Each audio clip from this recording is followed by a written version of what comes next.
ക്രിസ്തുവിൽ സ്നേഹം നിറഞ്ഞവരെ, തപസ്സുകാലം 3-ാം ഞായറാഴ്ച സഭ നമുക്ക് നൽകുന്ന വചനഭാഗം യേശു ജെറുസലേം ദേവാലയത്തെ വിശദീകരിക്കുന്നതാണ്.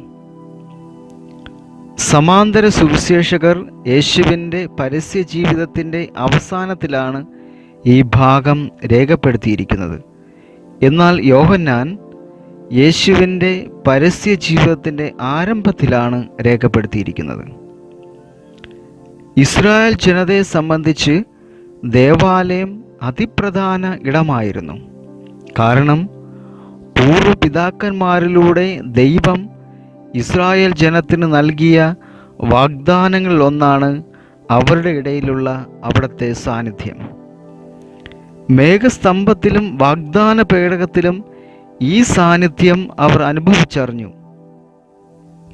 പിന്നീട് കല്ലും മണ്ണും വിശിഷ്ട ലോഹങ്ങളും തടിയും കൊണ്ട് സോളമൻ രാജാവ് തീർത്ത ആലയത്തിൽ ദൈവസാന്നിധ്യം സ്ഥിരപ്പെട്ടതായി അവർ വിശ്വസിച്ചു. ആണ്ടുതോറുമുള്ള ദേവാലയ സന്ദർശനവും ബലിയർപ്പണവും തങ്ങളെ വിശുദ്ധീകരിക്കാനുള്ള മാർഗമായി അവർ പരിഗണിച്ചു. യേശുവിൻ്റെ കാലത്ത് മഹാനായ ഹെറോദേസ് രാജാവ് പണിത ദേവാലയമായിരുന്നു നിലനിന്നത്.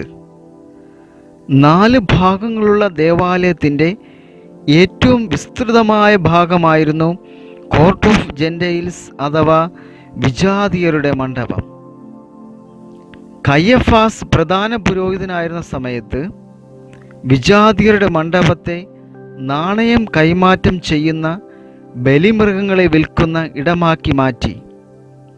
അങ്ങനെ ദേവാലയം ലാഭം ഉണ്ടാക്കുന്ന ഇടമായി മാറി. നാണയം കൈമാറ്റവും ബലിമൃഗങ്ങളുടെ വിൽപ്പനയും നിയമവിധേയമായിരുന്നു.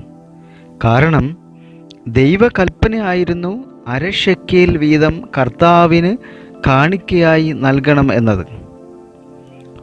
റോമൻ ഭരണകാലത്ത് സാധാരണക്കാരൻ്റെ കയ്യിൽ റോമൻ നാണയങ്ങളായിരുന്നു ഉണ്ടായിരുന്നത്. ഇത് ദേവാലയ ഭണ്ഡാരത്തിൽ നിക്ഷേപിക്കാൻ പാടില്ലായിരുന്നു. കാരണം പുറപ്പാടിൻ്റെ പുസ്തകം 30-ാം അധ്യായം 15-ാം വാക്യത്തിൽ ദൈവം നൽകിയ കൽപ്പനയായിരുന്നു ഇത്. പാപപരിഹാരത്തിനായി കർത്താവിന് ഈ കാണിക്ക നൽകുമ്പോൾ ഷെക്കേൽ മാത്രമേ നൽകാവൂ. ഇത് പാലിക്കാൻ നാണയം കൈമാറ്റം ചെയ്തിരുന്നു. അതുപോലെ ബലിമൃഗങ്ങളെ കൊണ്ടുവരാൻ പ്രയാസമായിരുന്നു. ആയതിനാൽ വാങ്ങാനുള്ള സൗകര്യം ദേവാലയത്തിൽ ഒരുക്കിയിരുന്നു. നാണയം കൈമാറ്റം ചെയ്തതുകൊണ്ടോ ബലിമൃഗങ്ങളെ വിറ്റതുകൊണ്ടോ അല്ല ക്രിസ്തു പ്രതികരിക്കുന്നത്. എന്നാൽ അവർ അത് ചെയ്ത സ്ഥലം തെറ്റായിപ്പോയി എന്നതാണ്. പ്രാർത്ഥനയ്ക്കുള്ള ഇടത്തെ കച്ചവട സ്ഥലമാക്കി മാറ്റി. ദൈവ സാന്നിധ്യത്തിന് വില കൊടുക്കാതെ പോയി. ക്രിസ്തു അശുദ്ധമാക്കപ്പെട്ട സ്ഥലത്തെ ശുദ്ധീകരിച്ച് പ്രാർത്ഥനയുടെ ഇടമാക്കി മാറ്റുകയാണ്. ദൈവശാസ്ത്രപരമായി ചിന്തിക്കുമ്പോൾ ഈ വചനഭാഗത്തിന് വേറെ അർത്ഥതലങ്ങളുണ്ട്. ഒന്നാമതായി,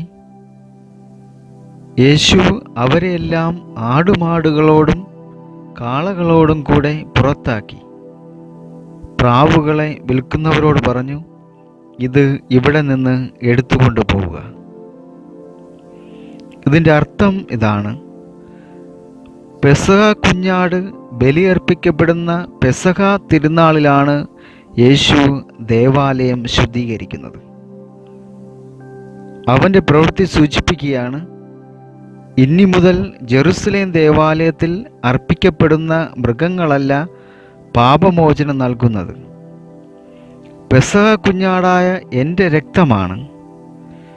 സ്നാപയോഹന്നാൻ സാക്ഷ്യപ്പെടുത്തിയ പെസഹ കുഞ്ഞാട് ഞാനാണ്. എൻ്റെ രക്തത്തിലൂടെ വിശുദ്ധമായ സ്ഥലത്ത് നിങ്ങൾക്ക് പ്രവേശനം ലഭിക്കും.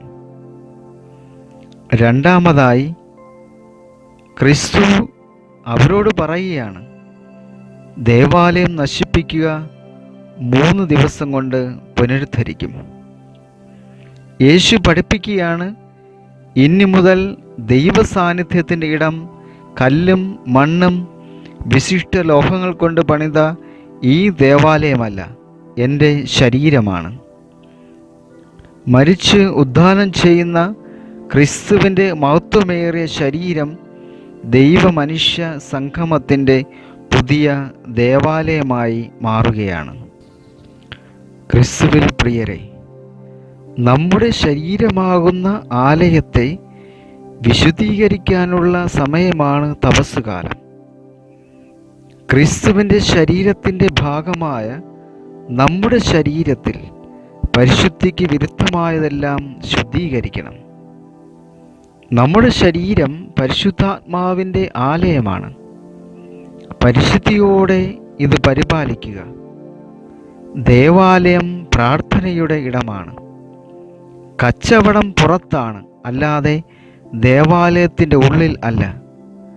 കച്ചവട മനോഭാവത്തോടെ ലാഭം ഉണ്ടാക്കുന്ന ഇടമായി ദേവാലയത്തെ സമീപിക്കരുത്.